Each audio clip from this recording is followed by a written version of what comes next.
పోయే ప్రధానమంత్రి రోడ్ షోకు ఏర్పాట్లు పూర్తయ్యాయి.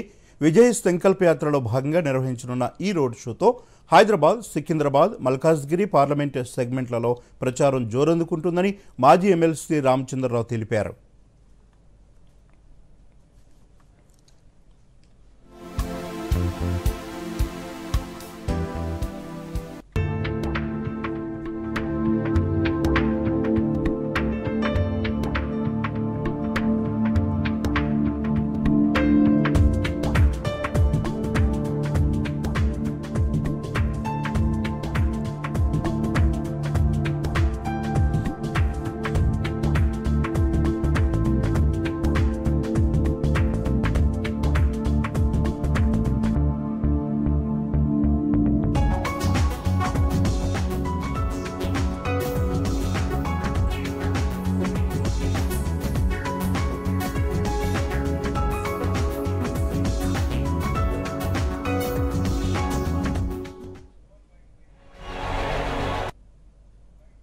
దేశంలో అతిపెద్ద లోక్సభ నియోజకవర్గం మల్కాజ్గిరి 34 లక్షల ఓటర్లతో ఈ యొక్క ఏదైతే నియోజకవర్గం ఉందో ప్రధానమంత్రి నరేంద్ర మోదీ గారు మొట్టమొదటిసారిగా హైదరాబాద్లో ప్రచారం కోసము ఇక్కడ రావడం జరుగుతూ ఉంది.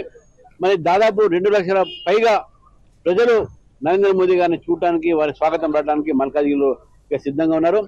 మల్కాజ్గిరిలో రావడంతో తప్పకుండా తెలంగాణలో భారతీయ జనతా పార్టీ గెలుపు అవకాశాలు పెరుగుతాయి. దీని ప్రభావం ఇతర నియోజకవర్గాలు పడతాయి.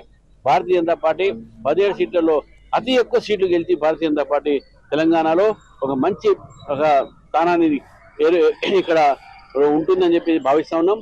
మేము 17లో డెఫినెట్గా 10 పైన గెలుస్తామని చెప్పి పూర్తి నమ్మకం ఉంది.